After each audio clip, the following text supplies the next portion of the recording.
The air over Chelsea shimmered with the golden haze of late spring, the kind of warmth that coaxed roses to bloom early and set the Thames to sparkling like a ribbon of molten glass.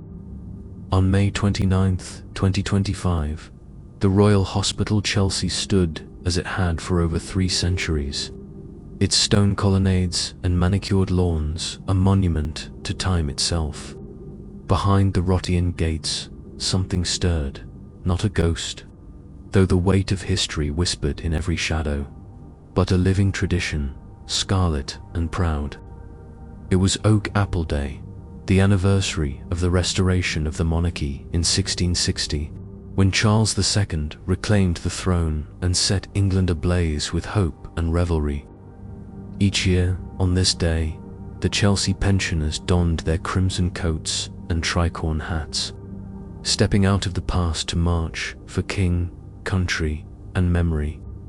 The hospital, founded under that same merry monarch, was their home, their sanctuary. A place where old soldiers, weathered by war and time, wore honor as their final uniform. In the dim light of the long wards, where oak-paneled walls gleamed with polish and portraits of stern generals gazed down, Sergeant William Billy Latham adjusted his brass buttons. At 78, his frame was lean but unbowed, his eyes still carrying the fierce glint of a young paratrooper who'd faced Argentine fire in the Falklands.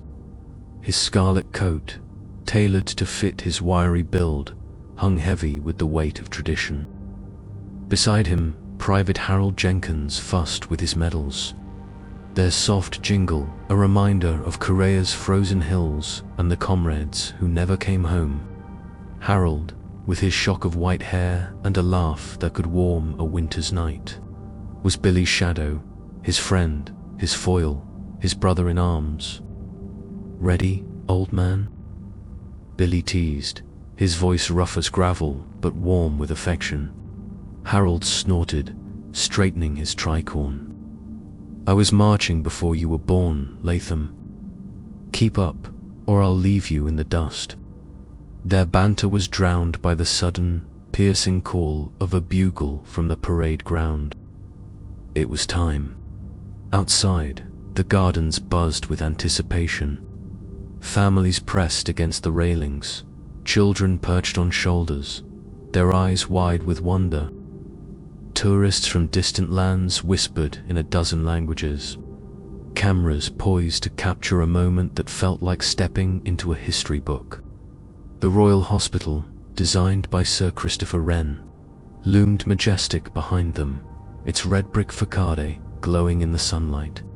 Somewhere in the distance, a blackbird sang, but the bugle's note cut through it all, sharp and commanding. From the great colonnade, the pensioners emerged. Their steps were measured, some leaning on canes, others marching with the steady rhythm of youth remembered. The crowd fell silent, then erupted in applause as the scarlet line advanced, a river of crimson flowing across the green. Billy led the way, his chest swelling with pride, Harold at his side, medals glinting. Behind them marched a dozen others, veterans of Normandy, Malaya, Aden, Iraq, each carrying stories etched in scars and silences. At the heart of the procession was a ritual older than the hospital itself. The pensioners formed ranks before the flag, their faces turned toward the rippling Union Jack. Billy's gaze lingered on the standard, its colors vivid against the sky. He thought of the men who'd fought under it, the ones who'd never made it home.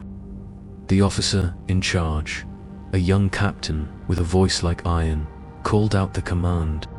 For King Charles II, our pious founder, 3 cheers. Hip hip, hooray. The pensioners' voices roared, strong and united, echoing across the grounds. Hip hip, hooray. Hip hip, hooray. Billy's throat tightened as he cheered, not just for the king who'd given them this place, but for the man who'd made it real, Stephen Fox. The name wasn't shouted in the cheers, but Billy knew it well. He'd spent evenings in the hospital's library, poring over yellowed letters and dusty tomes, piecing together the story. Fox had been no soldier, but a courtier, sharp, loyal, and clever as a fox, true to his name. He'd served Charles II in exile, through years of hardship and plotting. And when the monarchy was restored, he'd risen to favor. It was Fox who saw the need. Soldiers, broken by war, left to beg on London's streets. He'd proposed a hospital, a haven where veterans could live with dignity, not destitution. Charles, ever fond of grand gestures, had seized the idea, his royal seal transforming Fox's vision into reality. There were other tales, of course, whispers that Nell Gwyn, Charles's quick-witted mistress, had planted the seed during a candlelit night, her heart softened by the sight of wounded soldiers. Billy had heard the story from a grizzled pensioner years ago, told with a wink and a grin. But the records were clear. It was Fox, not Nell, who'd carried the dream from whispered hope to stone and mortar. As the cheers faded, Billy stood a little straighter, his gaze sweeping the crowd. He saw a young girl clutching her father's hand, her eyes fixed on his scarlet coat. He winked at her, and she beamed, waving a tiny Union Jack. For her, for all of them, this march was more than ceremony. It was a promise kept, a thread of history woven into the present. The parade ended with the pensioners saluting the flag one final time before turning back toward the hospital. The crowd clapped and cheered, their voices following the scarlet line like a tide. Billy and Harold fell into step, their canes tapping the gravel path. "Another year done," Harold said, his voice softer now, tinged with something like reverence. "Aye," Billy replied, "and we're still here to tell the tale." Back in the long wards, the pensioners shed their coats, laughter filling the air as they traded stories over cups of tea. The clink of china mingled with the tap of canes, the rustle of medals being tucked away.